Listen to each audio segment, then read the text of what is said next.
سعودی عرب کے ایک مشہور شہر ابہا کا واقعہ ہے۔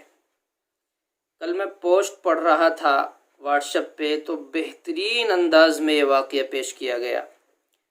میں نے چاہا کہ آپ حضرات تک میں پہنچا دوں۔ بڑا میرے لیے اور آپ کے لیے سبق آموز واقعہ ہے۔ ابہا شہر میں ایک لڑکی کی شادی ہوئی۔ مغرب کی نماز کے بعد اس کو میک اپ کرایا گیا، اس کو سجایا گیا، بناؤ سنگار کیا گیا۔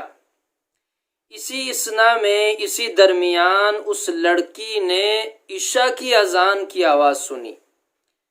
وہ یوں کہنے لگی کہ امی جان میں نماز ادا کر لیتی ہوں اور آپ چلیے میں نماز پڑھ کے آتی ہوں۔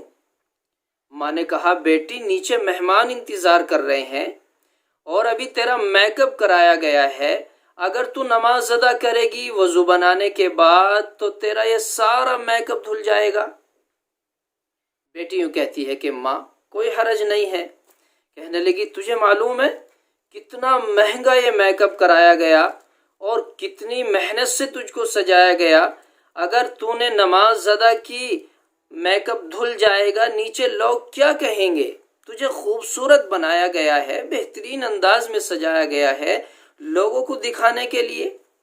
بیٹی یوں کہتی ہے کہ ماں مجھے تو اپنے رب کو دکھانا ہے جس نے مجھے بنایا، تم نے تو میک اپ کیا ہے، صرف میک اپ کرایا ہے، مجھے جس رب نے بنایا ہے مجھے اس کے لیے نماز ادا کرنی ہے، اپنا فریضہ ادا کرنا ہے۔ ماں یوں کہتی ہے بیٹی تجھے میری قسم ہے اور میں تیری ماں ہوں، میں تجھے حکم دیتی ہوں کہ نماز چھوڑ دے۔ بیٹی یہ کہتی ہے ماں ایسا ہو ہی نہیں سکتا، کسی بھی صورت میں یہ نہیں ہو سکتا، میں نماز پڑھے بغیر نیچے نہیں جا سکتی، میں سب سے پہلے نماز ادا کروں گی اس کے بعد نیچے آؤں گی، آپ جائیے انتظار کیجیے۔ ماں ناراض ہو گئی۔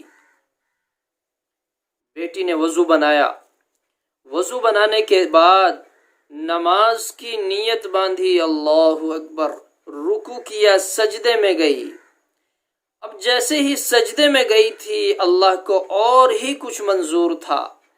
اب سجدے کی حالت میں اس کی روح پرواز کر گئی، وہ مالک حقیقی سے جا ملی، جس کا اسے اشتیاق تھا، جس چیز نے اسے کھینچا تھا، اللہ کی محبت اس کے دل میں بھری ہوئی تھی، اس لیے اس نے دنیا والوں کی طرف نظر نہ کی، یہ خیال نہ کیا کہ مجھے لوگ دیکھیں گے، میک اپ کیا گیا ہے۔ اس کو معلوم تھا کہ میرا رب مجھے دیکھ رہا ہے اور میرے رب نے مجھے بنایا ہے، اس کا حکم میرے کانوں میں آیا ہے تو مجھے پہلے اس کے حکم کو پورا کرنا ہے۔ جب میں نے یہ واقعہ پڑھا واقعتاً مجھے خیال آیا کہ کتنی نیک بہن ہوگی، اللہ نے کیسا جذبہ اس کے دل میں نماز کا دیا تھا۔ تو میری عزیزوں، میری پیاری ماں بہنوں، یہ خیال کرو، اس بات کا خیال کر لو کہ سب سے پہلے میرے رب نے، میرے اللہ نے ہمیں بنایا ہے تو ہمیں اس کی بات ماننی ہے، اس کے احکام کو پورا کرنا ہے۔ نبی کے ہمارے اوپر احسانات ہیں، نبی کے طریقوں پہ چلنا ہے۔ آپ یہ کیوں نہیں سوچتے کہ میرے پیارے آقا جناب محمد رسول اللہ صلی اللہ علیہ وسلم نے ارشاد فرمایا کہ نماز میری آنکھوں کی ٹھنڈک ہے۔ اللہ تبارک و تعالی سب سے پہلے قیامت میں نماز کے بارے میں معلوم کرے گا۔ نماز ایمان والے اور کافر کے درمیان آڑ ہے، نماز دین کا ستون ہے، نماز بڑی اہم عبادت ہے۔ میرے عزیزوں نماز کو پکڑ لو، پابندی سے، مضبوطی کے ساتھ اس پہ عمل کر لو، انشاءاللہ ہمیں کامیابی ملے گی۔